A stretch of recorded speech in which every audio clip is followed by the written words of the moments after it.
Donc je vais lire Colossiens 4 à partir du verset 7, donc c'est à la page 775 de vos Bibles.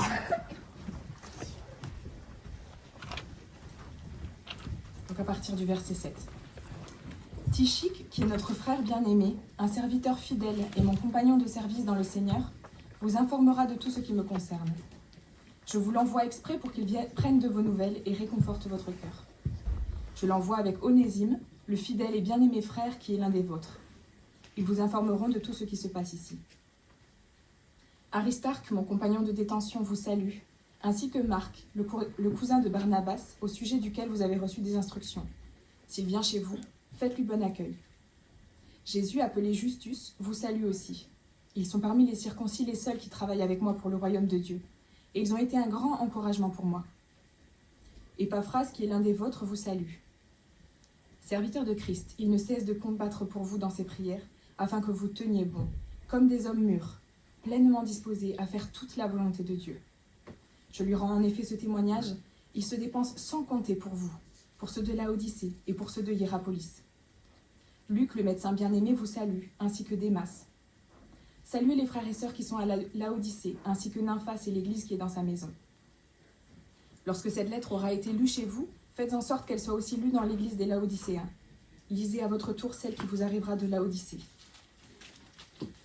Dites à Archippe, veille sur le service que tu as reçu dans le Seigneur, afin de bien l'accomplir. Je vous salue, moi, Paul, de ma propre main. Souvenez-vous de ma condition de prisonnier. Que la grâce soit avec vous.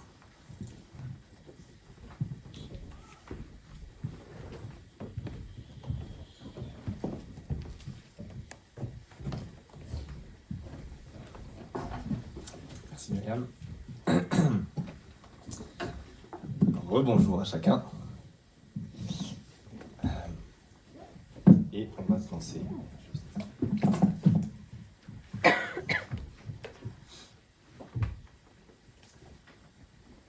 Donc rebonjour à chacun, comme je disais, on va se lancer.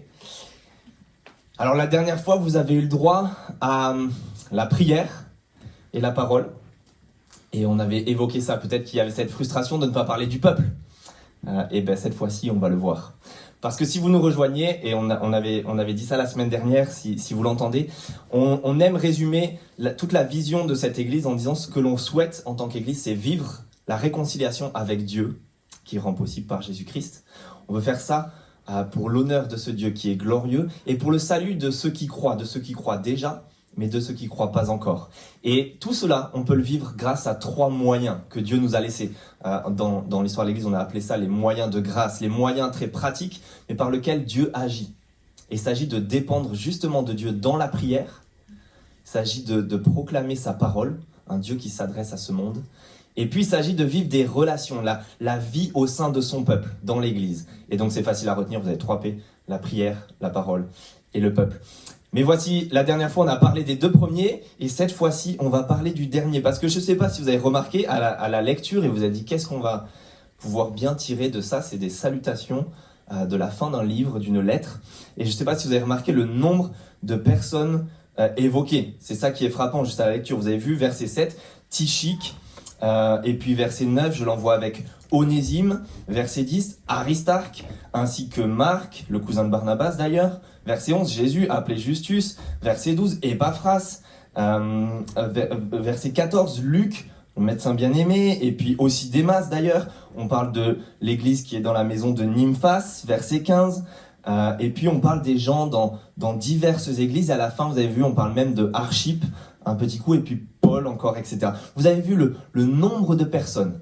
C'est juste frappant. On est juste en train d'évoquer tellement de personnes. On est en train de parler du peuple. Et puis, c'est pas d'ailleurs que des personnes au sens individuel. Vous avez remarqué, on arrive à la fin et on voit qu'on se concentre même sur ces communautés, ces églises. Vous avez vu ça, verset 13. Ça, c'est Épaphras. Je lui rends ce témoignage. Il se dépense sans compter pour vous, donc l'église qui est à Colosse, pour ceux de Laodicée, c'est une autre ville, et pour ceux de Hiérapolis, encore une autre ville. On parle de 3 villes, 3 églises. Versets 15 et 16, on le répète. Saluez les frères et sœurs qui sont à Laodicée, ainsi que Nymphas, et l'église qui est dans sa maison. Donc on parle encore d'une autre église chez Nymphas. Et lorsque cette lettre aura été lue chez vous, faites en sorte qu'elle soit lue dans l'église des Laodicéens, lisez celle qui vous arrivera. Donc vous avez vu, on parle juste d'une multitude de personnes dans ce texte et aussi d'une multitude d'églises.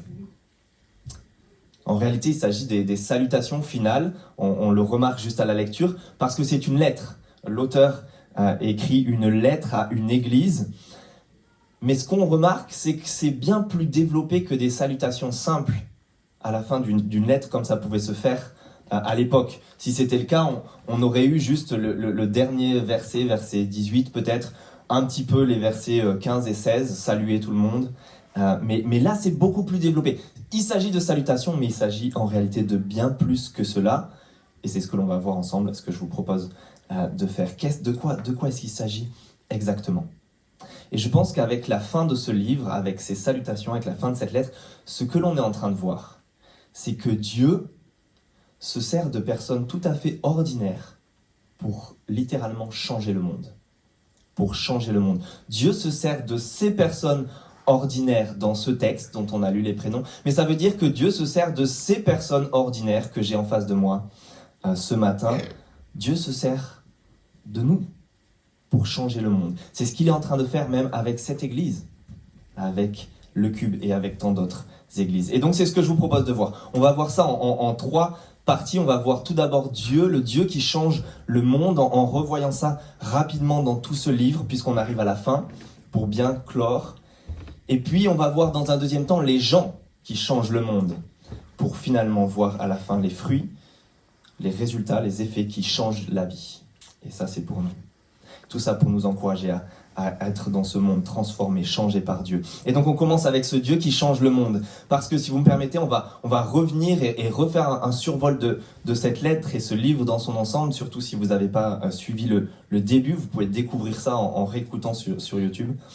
Mais si vous reprenez le premier chapitre, le tout début de cette lettre, au verset 6, on avait lu ceci, que l'évangile, il est parvenu, donc l'auteur écrit cela aux Colossiens, à l'église de Colosse, l'évangile, il est parvenu jusqu'à vous, tout comme dans le monde entier, où il porte des fruits et progresse. Donc on parle d'un évangile, ce qui littéralement, évangile veut dire bonne nouvelle, une bonne nouvelle.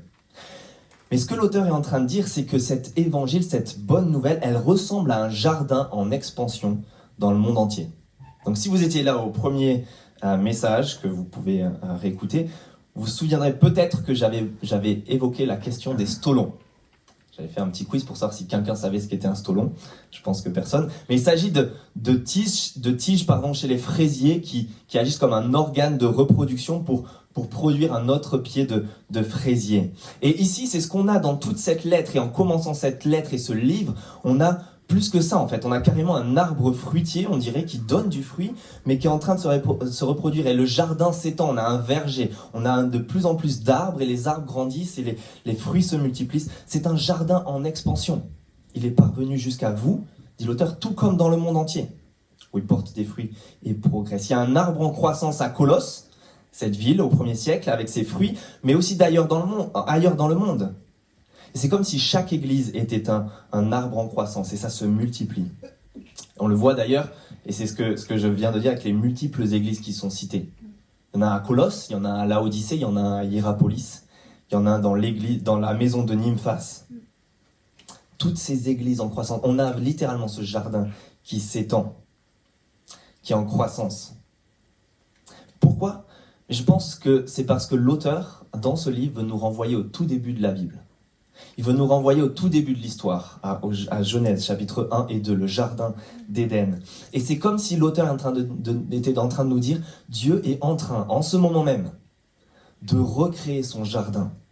Ce monde beau et bon qu'il voulait souhaiter, qu'il avait imaginé, qu'il avait commencé de créer. C'est ce qu'il est en train de faire maintenant. Il est en train de recréer ce jardin qui s'étend dans le monde. Et ce qu'on a vu dans cette lettre, c'est que ce jardin qui s'étend dans le monde, en fait, devient un royaume. Toujours dans le premier chapitre, on avait vu dans les versets 12 à 14, en parlant aux chrétiens, voici ce que l'auteur disait, il nous a délivrés, Dieu nous a délivrés de la puissance des ténèbres et nous a transportés dans le royaume de son Fils bien-aimé. Et voilà ce qu'est un évangile, cet évangile, un royaume. C'était d'ailleurs au 1er siècle, l'évangile, la bonne nouvelle, on l'utilisait dans le cadre de règne, de victoires militaires parfois, ou de nouveaux rois, de nouvel empereur à Rome. Mais c'est justement ce que l'on a dans notre texte. Vous avez vu, on finit avec cette idée-là aussi. Vous avez vu verset 11 de notre texte qu'on a lu tout à l'heure. Jésus appelé Justus, vous salue aussi. Ils sont parmi les circoncis, les seuls qui travaillent avec moi pour le royaume de Dieu. On a donc un jardin qui s'étend, qui est aussi un royaume. Et en quoi consistait ce royaume? Qu'est-ce qu'on a vu dans ce livre? Pour le savoir, et on continuait dans le 1er chapitre et on voyait la description du roi, le fils bien-aimé. Et puis on voyait en quoi consistait aussi la vie dans ce royaume, ce qu'il s'y passait. On l'a lu, nous a délivrés de la puissance des ténèbres, nous a transportés dans le royaume de son fils bien-aimé, en qui, si vous relisez ça, en qui nous sommes rachetés, délivrés de nos péchés. Autrement dit, ce royaume, il s'agit d'une délivrance, c'était ce qu'est un rachat d'esclaves, un rachat de prisonniers, un rachat de condamnés, et un pardon. Une délivrance, personnes coupables et condamnées, et un pardon de personnes coupables. Et ça, c'est ce que l'on voit quand on a la description de ce roi, si vous relisez dans ce livre. On avait vu qu'on avait la description de ce roi, de ce Jésus-Christ, ce Fils, et on avait lu « Dieu a voulu par Christ, le roi, le Fils, tout réconcilier avec lui-même, aussi bien ce qui est sur la terre que ce qui est dans le ciel. » Comment? En faisant la paix à travers lui, par son sang versé sur la croix. Et juste après, encore versets 21 et 22, il nous disait « Vous qui étiez autrefois étrangers, ennemis de Dieu, par vos pensées et par vos œuvres mauvaises, il vous a maintenant réconciliés par la mort de son Fils, du roi, dans son corps de chair, pour vous faire paraître devant lui, saint, sans défaut et sans reproche. » Voilà ce qu'on a dans ce royaume qui s'étend. On a un roi qui fait la paix, qui réconcilie, qui délivre des condamnés et qui pardonne des coupables et qui se réconcilie même ses propres ennemis. Comment? Il en paie le prix. Et c'est ce qu'on vient de lire. Il paie la caution, même plus, il paie la condamnation que méritaient à ces gens-là à leur place. Il meurt à leur place. Et c'est ce qui se passe dans l'évangile de Jésus-Christ, sur une croix. Il meurt à notre place pour pouvoir pardonner, pour pouvoir délivrer et réconcilier avec Dieu. Donc voilà en quoi consiste ce jardin qui s'étend, ce royaume, ce jardin royal, on pourrait dire. Un roi qui meurt pour ses sujets, pour leur pardonner, pour les délivrer et les réconcilier avec lui, les amener dans son jardin. Voilà pourquoi ce royaume s'agrandit, parce qu'il y a de plus en plus de sujets qui bénéficient de cette délivrance. Pourquoi depuis 2000 ans, ce royaume ne cesse de s'étendre dans le monde entier? Ce jardin ne cesse de s'étendre parce qu'il y en a de plus en plus qui viennent goûter à cet arbre, qui est juste délicieux, qui est juste un arbre de vie, gratuit qui plus est. Et ça peut être n'importe qui d'entre nous. N'importe qui d'entre nous, si on n'en fait pas encore partie. Et c'est l'invitation de Jésus-Christ pour n'importe qui dans le monde entier. Le jardin royal s'agrandit, se répand dans le monde, il porte du fruit et on peut en faire partie. Et tu peux en faire partie. Mais ce n'est pas tout. Et on arrive à notre texte. Ça, c'est ce qu'on a vu dans ce livre, de ce jardin, de ce royaume qui s'agrandit, qui invite les gens à le rejoindre. Mais ce n'est pas tout. Et ce qu'on voit dans le texte, c'est s'il y a une réconciliation de ces êtres humains avec Dieu, parce que Dieu a permis cela par Jésus-Christ, il y a aussi dans ce jardin royal une réconciliation des êtres humains entre eux. Et voilà pourquoi il s'agit d'un monde changé par Dieu. Voilà pourquoi Dieu change le monde. Il réconcilie des gens avec lui, mais aussi des gens entre eux, et des gens qui sont irréconciliables. Regardez les petits indices qu'il y a dans notre texte, et c'est là que je vais vous inviter à vous arrêter avec moi. Regardez les versets 10 et 11. Aristarque, un peu plus loin, vous salue, ainsi que Marc, le cousin de Barnabas. Ensuite, verset 11, c'est Jésus, appelé Justus, qui vous salue aussi. Ils sont parmi les circoncis, c'est-à-dire les Juifs, les seuls qui travaillent avec moi, dit Paul qui écrit, pour le royaume de Dieu, et ils ont été un grand encouragement pour moi. Ces gens, en tant que juifs, travaillent donc avec Paul pour le royaume de Dieu. Mais quand on lit ça, il faut savoir que Paul, lui, c'était un juif intégriste. Un juif pure souche. Vous ne pouvez pas trouver plus. Mais on lit dans la Bible que ce juif-là a rencontré Jésus-Christ, a été réconcilié avec Dieu. Et ensuite, lui-même a été transformé. Il a servi ce royaume de Dieu, mais particulièrement sa mission, sa vocation et son travail pour ce royaume étaient plus portés justement vers les non-juifs. vers ceux qu'il détestait avant, ce qu'on appelle parfois les païens pour des juifs, c'est ses ennemis à lui. Et donc, on voit, et c'est ce qu'on voit avec les indices de ce texte, c'est qu'il y a un conflit, et d'ailleurs, nous, il faut qu'on se rende compte, c'est un conflit qui oppose Israël à d'autres nations, ça existe depuis la nuit des temps. Ça ne date pas du 7 octobre, ni même la Seconde Guerre mondiale, c'est bien plus ancien. Mais là, vous avez Paul, Aristarque, Marc, Justus, qui, comme Jésus avant, en tant que juifs, sont en train de s'engager, de donner de leur temps, de leur énergie, sont en train de se sacrifier, de donner tout leur amour, pas seulement pour arrêter de taper sur leurs ennemis d'avant et se dire « Ok, ça va, maintenant, je les embête plus », pas simplement pour qu'il n'y ait plus de conflit, mais même ils sont en train d'engager toute leur vie pour ces gens-là, pour des gens qui étaient leurs pires ennemis avant. C'est leur vocation entière. C'est comme si Rima Hassan aujourd'hui défendait la cause d'Israël ou Benjamin Netanyahou la cause palestinienne. C'est comme si Vladimir Poutine était en faveur de l'Ukraine ou Zelensky en faveur de la Russie. Vous voyez, il y a une réconciliation qui est juste immense au sein de ce royaume, au sein de ce jardin, de gens irréconciliables. Et ça nous évoque d'ailleurs le texte que Will a lu tout à l'heure, si vous avez vu. Même dans les animaux, dans la création des animaux qui vivent ensemble, etc. Mais ça commence par les êtres humains. Il y a une profonde réconciliation entre juifs et non-juifs dans ce royaume, mais ce n'est pas tout. Vous avez d'autres réconciliations. Regardez maintenant Onésime, quelques versets plus haut, au début de notre texte. Vous avez vu verset 7, on nous parle premièrement d'Aristarque, verset 7 de Tychik, qui est notre frère bien-aimé, un serviteur, littéralement d'ailleurs c'est un esclave, fidèle, et mon compagnon de service dans le Seigneur. Il vous informera de tout ce qui me concerne. Et l'esclave ici était une manière de parler de leur service volontaire pour Jésus-Christ. Ils étaient en train de servir Jésus-Christ. Et puis, pour Onésime, qui vient juste après au verset 9, c'est tout différent. Il y a des choses qui ressemblent, mais c'est très différent. Regardez, je l'envoie avec Onésime, le fidèle et bien-aimé frère qui est l'un des vôtres. Ils vous informeront, donc Tychik et lui, de tout ce qui se passe ici. La description pour cet Onésime est la même que pour celle de Tychik au début. Et la même mission aussi à la fin. C'est un fidèle, bien-aimé, c'est un frère, et ils vont vous informer les deux de tout ce qui se passe. Tout est pareil, sauf au milieu. Paul a dit pour Tychik qu'il était un esclave de Jésus-Christ, mais il ne le fait pas pour Onésime. Il se garde de le citer comme cela. Pourquoi ? Parce qu'en fait, si vous lisez dans vos propres Bibles, juste à la page 786-87, vous découvrirez une petite lettre qui s'appelle la lettre à Philémon, et vous y découvrirez qu'il s'agissait d'une lettre qui était portée en même moment à l'église de Colosse pour quelqu'un qui s'appelait Philémon, qui avait un esclave dans la société de leur époque, qui s'appelait Onésime. Et Onésime s'était enfui de chez son maître, Philémon, mais il avait rencontré Paul, très certainement peut-être dans une prison, je pense. Il s'était converti, il avait rencontré Paul et il avait entendu parler de cette bonne nouvelle, de ce Jésus-Christ. Il s'était converti et il revenait chez son maître pour y servir à nouveau, en tant qu'esclave, avec son maître Philémon chrétien et de l'église de Colosse. Et donc, dans ce texte, pour Tychik, dans ce qu'on a lu, pour Tychik, on l'appelle un esclave de Jésus-Christ, on le verra tout à l'heure, beaucoup sont nommés de la même manière. Et bien que cela nous montre que tous les chrétiens sont en quelque sorte des esclaves de Jésus-Christ, ils reconnaissent leur maître bienveillant et le servent, l'auteur se garde d'employer ce terme pour Onésime.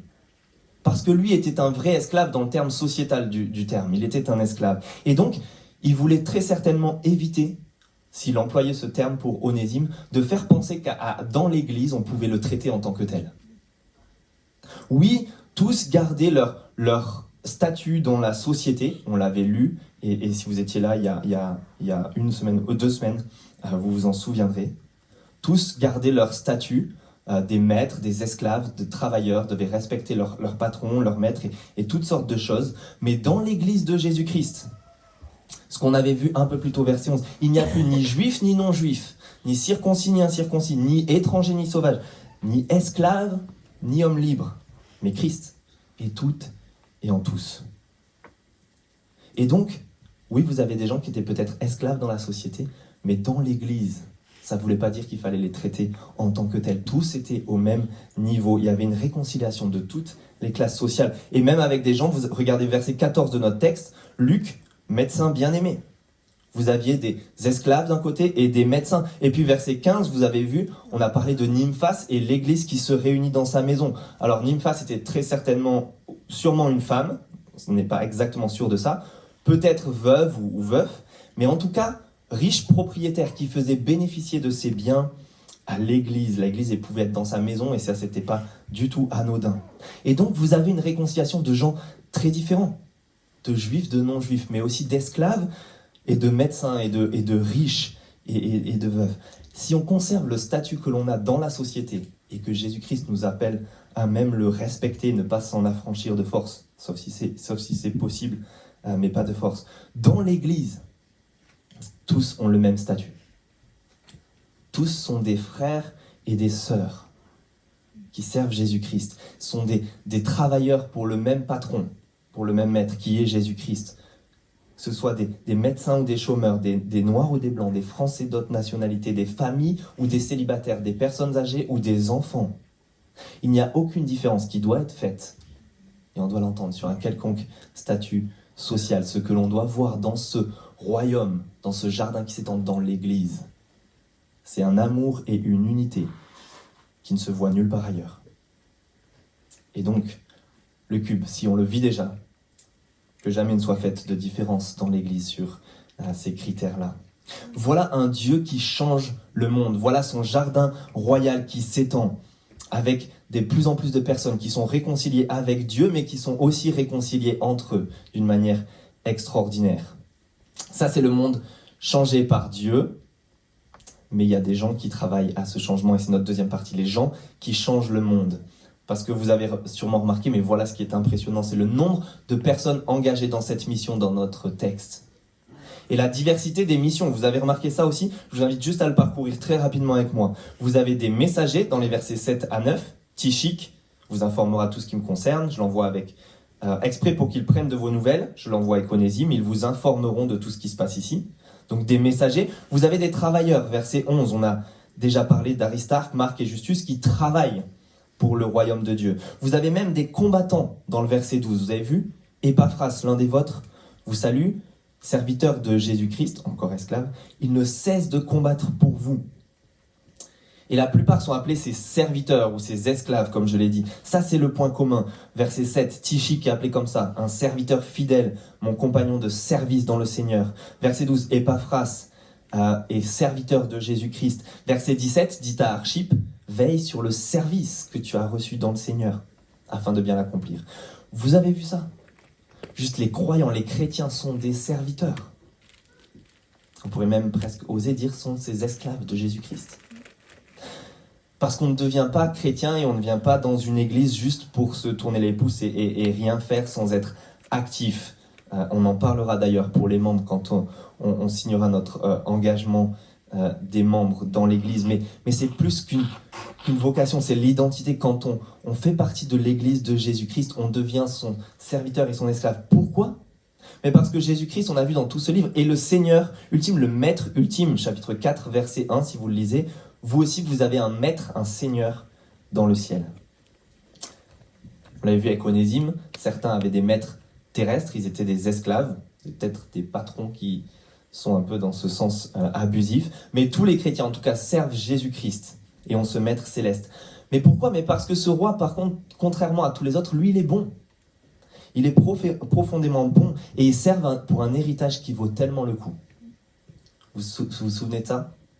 Peut-être contrairement à vos salaires. Ils servent pour un héritage qui vaut tellement le coup. Chapitre 3, verset 24, si vous remontez un tout petit peu, sachant que vous recevrez du Seigneur un héritage pour récompense. Le Seigneur que vous servez, c'est Christ.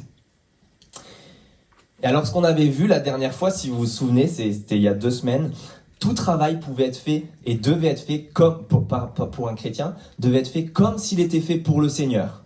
On avait lu ça dans les versets 22 à 24.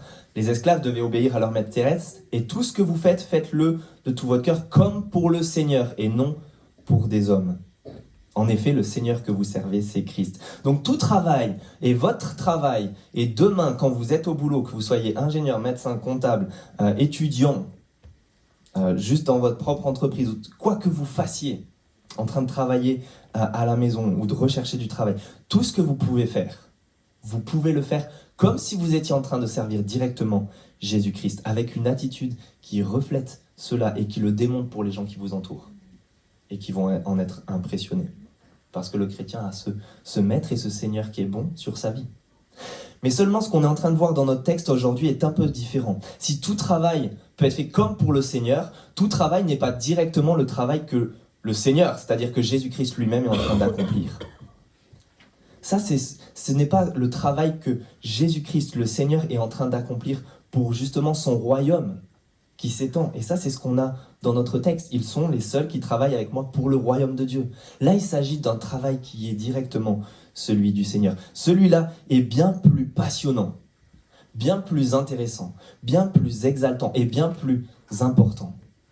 Parce que comme on l'a vu, il s'agit d'une réconciliation pour des hommes et des femmes avec Dieu et entre eux. Et donc ce travail devient juste supérieur et magnifique. Il est bien plus beau pour les chrétiens d'assurer la transition, plutôt que d'assurer la transition écologique par leur travail, d'assurer la transition d'une ancienne à une nouvelle création que Jésus-Christ est en train de préparer. Il est bien plus joyeux, plutôt que de travailler pour essayer de travailler pour le spatial et d'amener des gens sur Mars ou sur la Lune. Il est bien plus glorieux et bien plus bon de travailler pour que des gens puissent avoir leur vie qui est cachée avec Christ en Dieu, comme on l'avait lu au chapitre 3, dans les lieux célestes. Il est bien plus grand d'écrire, au lieu que d'écrire ses propres idées et sa propre voix pour une société terrestre, d'écrire ce que Dieu est en train de transmettre à l'humanité. Bref, tout travail auquel vous pouvez réfléchir est bien plus glorieux peut être fait de manière bien plus glorieuse quand c'est un travail directement pour ce royaume. Et ça, c'est ce qui se passe dans l'Église. Ça, c'est ce qui se passe dans l'Église. Et vous, si vous nous rejoignez, vous ne vous rendez même peut-être pas compte du nombre de personnes qui sont engagées dans cette Église, qui prennent de leur temps, de leur énergie, qui renoncent à un salaire meilleur, plus que vous pouvez vous en douter. Et c'est beau à voir.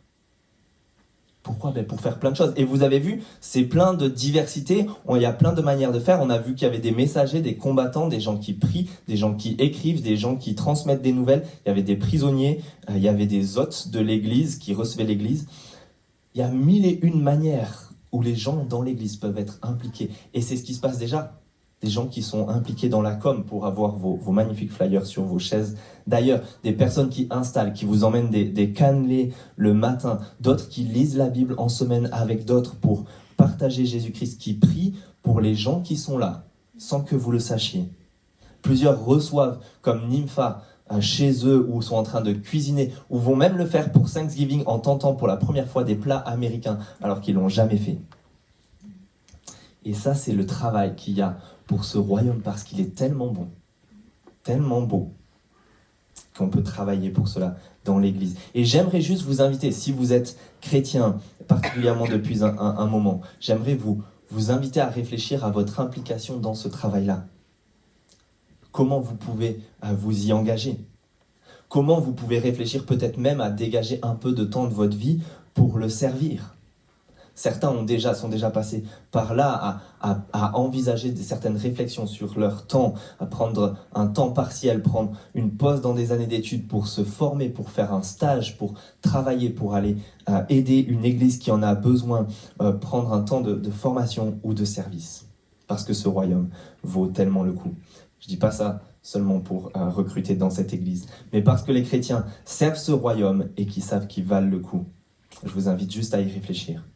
Et cela, si c'est la première fois que vous vous rendez compte de cela et que vous dites « Ah oui, les chrétiens travaillent pour ce royaume-là, pour ce jardin qui s'étend pour ce royaume », cela est d'autant plus remarquable par le fait, et vous l'avez peut-être constaté dans d'autres églises, ou même maintenant dans cette église, alors qu'on est une nouvelle église qui n'existe depuis pas longtemps. Ce travail est pourtant parfois très dur.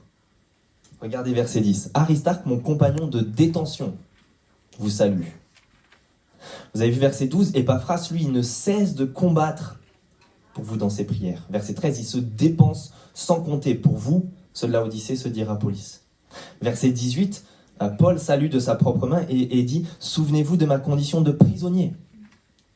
Ce travail est parfois tellement dur. Il implique des sacrifices, de grands renoncements, et même si on connaît moins ça, l'emprisonnement en Occident pour la foi chrétienne, il est possible que Aristarque, le compagnon de détention de Paul, en fait ait volontairement accepté d'être emprisonné avec Paul pour pouvoir être utile, peut-être écrire ou être utile d'une quelconque manière pour ce royaume qui grandit. Il a renoncé à un confort de vie, a accepté volontairement d'être emprisonné avec Paul par utilité au royaume, comme on peut renoncer à un confort dans notre vie, à un appartement, à un lieu, à une maison plus grande, mieux placée, plus lumineux, comme on peut renoncer à un salaire, à un pourcentage de temps de travail qui nous ferait gagner plus, comme on peut renoncer à toutes sortes de choses dans notre confort de vie. Tout ça juste pour être utile à ce royaume. Vous imaginez ça? Ou renoncer, parce que je sais que plusieurs y ont pensé, ou même renoncer, si c'est vraiment utile, à un parking pour l'église, pour pouvoir être au centre-ville, et que des Bordelais puissent découvrir ce merveilleux message. Je le dis juste comme ça. Et puis regardez Nymphas, aussi verset 15, Nymphas, l'église qui est dans sa maison, elle a renoncé à sa propre pomme. Elle a renoncé à juste se servir de tout ce qu'elle avait dans sa vie, juste pour elle. Elle a mis ça au service de l'église pour le royaume. Et peut-être qu'on ne se rend pas compte, mais elle mettait sa maison au service de l'église. Ça implique sûrement de l'espace, ça implique du temps, ça implique le ménage, ça implique des repas peut-être préparés, ça implique toutes sortes de choses. Si en plus elle était veuve, elle a renoncé même à son temps en tant que célibataire, juste pour son plaisir, mais plutôt pour servir les autres. Pour prendre ce temps qu'elle avait, cet espace qu'elle avait à sa disposition, pour que d'autres qui en ont moins puissent s'en servir, pour que ce royaume puisse grandir encore. Et puis Épaphras, vous avez vu versets 12 et 13, on l'a dit, il combat pour vous dans ses prières, et il se dépense sans compter pour Colosse, pour Laodicée et Hiérapolis. Épaphras, il a très certainement été l'homme qui a fondé, comme cette église est née ici, a été implantée, on dit parfois, lui, il a sûrement implanté ces 3 églises de Colosse, de Hiérapolis, de Laodicée.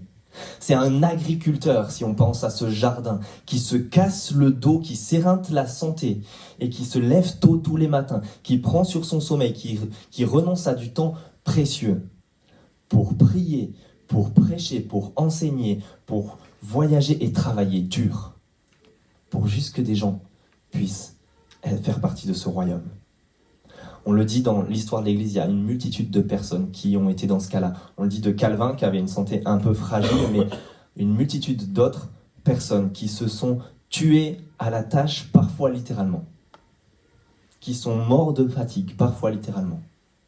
Juste pour pouvoir servir ce royaume et l'Église de Dieu, parce qu'ils savaient que ça valait tellement le coup. Même si ça devait coûter la mort. Ça valait tellement le coup que le maximum de personnes puissent en faire partie et que ce royaume et ce jardin s'étendent. Ce travail, il est dur, il implique des renoncements, des sacrifices, parfois des changements de direction, de vocation. Ce qui est frappant aussi concernant Épaphras, c'est la proximité, la ressemblance des termes quand on voit ce qui est dit à son propos entre lui et Paul qui a écrit la lettre et de ce qu'on a vu dans tout ce livre jusqu'à maintenant. Parce qu'il mène un combat, comme on avait vu pour Paul qui a écrit la lettre, chapitre 2. Il prie, c'est avec la même prière que Paul priait au tout début de cette lettre. Il prie de la même manière pour que les gens soient mûrs, parfaits, pour qu'ils accomplissent, ils soient remplis de la volonté de Dieu. Il fait les mêmes choses. Autrement dit, ça veut dire qu'à la suite de ce Paul qui a écrit ce livre, il y avait tout un tas de personnes, serviteurs, même de servantes, qui servaient avec lui dans les églises, mais qui se retrouvaient être formés aussi, et qui engageaient leur vie et leur vocation à servir ce royaume. Parce que d'ailleurs, Paul n'avait jamais vu ni l'église de Colosse, à laquelle il écrit, ni celle de Hiérapolis, ni celle de Laodicée. C'est Épaphras qui avait fondé et qui s'occupait de ces églises, et d'autres encore. C'était peut-être la même sorte de travail que fait Archippe, vous avez vu au verset 17, dit à Archippe, veille sur le service que tu as reçu. Peut-être qu'il était en train de devoir servir cette église, d'enseigner, de prier pour eux en étant sur place. Autrement dit, réfléchissez juste au moins une fois. Et si vous êtes des jeunes hommes, j'aimerais vous le dire. Même si ce n'est pas votre choix, réfléchissez au moins une fois dans votre vie, pensez-y à la question de la vocation de pastorale, de s'engager à prendre soin de l'Église. Et peut-être même à la réflexion de tout en gardant un job séculier, à réfléchir, à pouvoir prendre de votre temps, de votre énergie, de votre travail pour devenir un ancien, un responsable dans l'Église. Ça demandera du travail. Pensez-y juste dans votre vie. Mais pour tous, réfléchissons aussi à la vocation de notre vie. Posons-nous la question. Si vous êtes chrétien, vous pouvez tout à fait mener un travail et travailler pour ce royaume de Dieu dans l'Église, comme tout le monde le fait, comme vous le faites actuellement.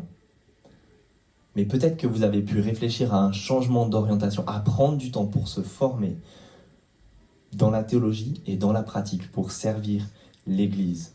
La seule question est de réfléchir, comme on l'a dit l'autre fois, le temps est compté, à juste ce que vous allez faire de votre vie et comment votre vie pourra servir à travailler pour ce royaume. Et si un jour, on vous propose, je le place ici, sans faire d'annonce officielle, mais si un jour, on est même en train de proposer une formation au sein de l'Église, jetez-vous dessus, comme des morts de faim. Si vous avez l'occasion de servir quelque part, saisissez cette occasion à pleine main. Oui, ce travail est dur, il implique des sacrifices et des renoncements, parfois des changements même de direction et de choix de vie, et il implique même parfois de servir ses pires ennemis naturels. On l'a dit, vous avez vu verset 11, les circoncis qui travaillent avec Paul pour le royaume de Dieu, mais pour ceux qui sont non-juifs particulièrement.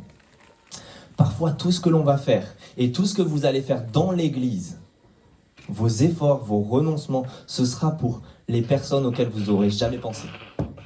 Pour les personnes qui sont les plus différentes et les plus éloignées de vous, et auxquelles vous n'aurez jamais pensé pouvoir accorder un peu de votre temps un jour. Ce sera peut-être pour des gens qui ne vous ressemblent pas du tout. Dans une société d'ailleurs où les gens ne sont pas pour forcément les chrétiens. Et pourtant vous allez servir des gens qui ne sont peut-être contre vous. Et ce qui va se passer, c'est que pourtant vous allez l'aimer. Vous allez l'aimer, ce travail. On va l'aimer, et en tout cas, je l'espère. Et c'est là qu'on arrive à notre troisième point, pour finir plus rapidement. On va l'aimer, on va se surprendre à aimer ce boulot, malgré tout ce qu'il implique. Vous savez pourquoi ? Parce qu'il y a des fruits qui changent la vie. Regardez les fruits, les résultats de tout ça, c'est tout simplement magnifique. En termes qualitatifs, verset 8, déjà, on envoie Aristarque pour qu'il prenne de vos nouvelles et réconforte votre cœur. Verset 10, Marc, le cousin de Barnabas, vient, si vous avez reçu des instructions, s'il vient, faites-lui bon accueil. Verset 11, on parle de Jésus, Justus, qui travaille avec les autres pour le royaume de Dieu, et ils ont été un grand encouragement pour moi. Il y a des nouvelles, il y a de l'accueil, il y a surtout du réconfort et de la consolation au sein de ce royaume, au sein de ce jardin. Et juste si on peut retenir ça aujourd'hui, c'est déjà génial.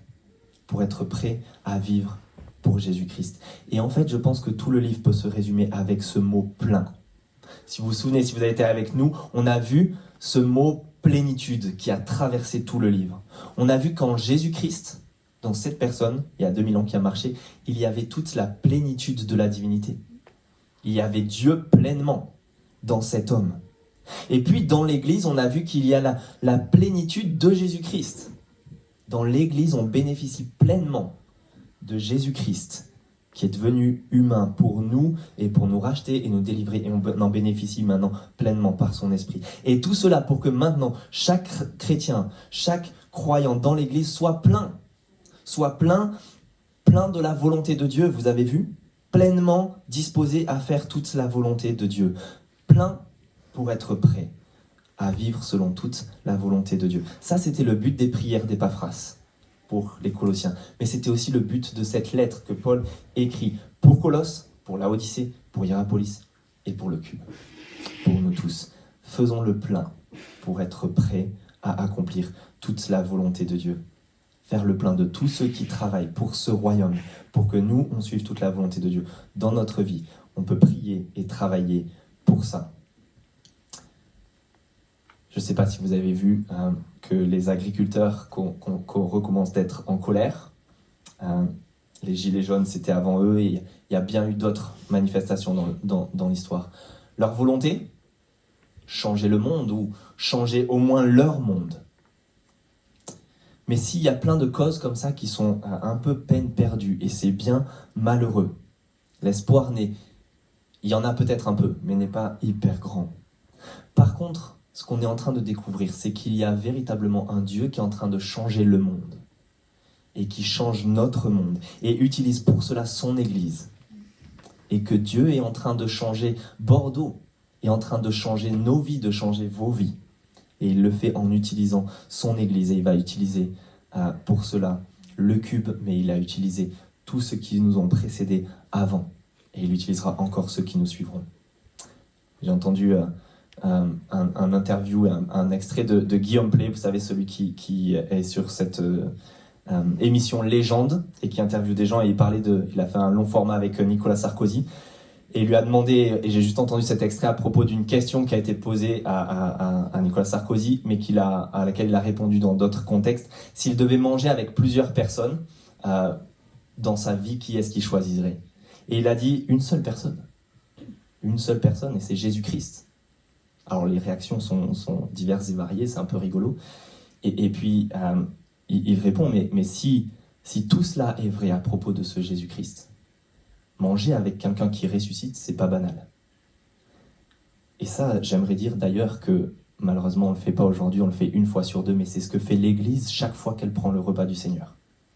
Manger avec un homme ressuscité, avec Jésus-Christ lui-même, qui est dans le ciel. Ça, c'est ce que l'on fait chaque dimanche, ou presque chaque dimanche. Mais il répond, mais si c'est pas vrai, et si tout ça n'est pas vrai, cet homme, Jésus-Christ, a eu juste 3 ans de vie publique, peut-être même en fait réellement moins, 2 ans et quelques, de vie publique. Et pourtant, il transforme encore la vie de milliards de personnes actuellement.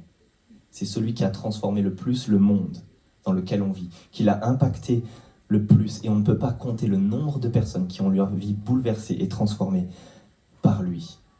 Et ça, je pense, et l'Église pense que c'est même la preuve que justement ce n'est pas faux, tout cela n'est pas faux. Il est l'homme qui a changé le monde par sa résurrection, mais parce que depuis 2000 ans, il continue de changer le monde. Il est en train de changer ce monde, d'étendre son jardin et son royaume partout dans le monde. Ça porte des fruits et ça progresse, et on en est la preuve et les heureux bénéficiaires. Je vous invite à prier.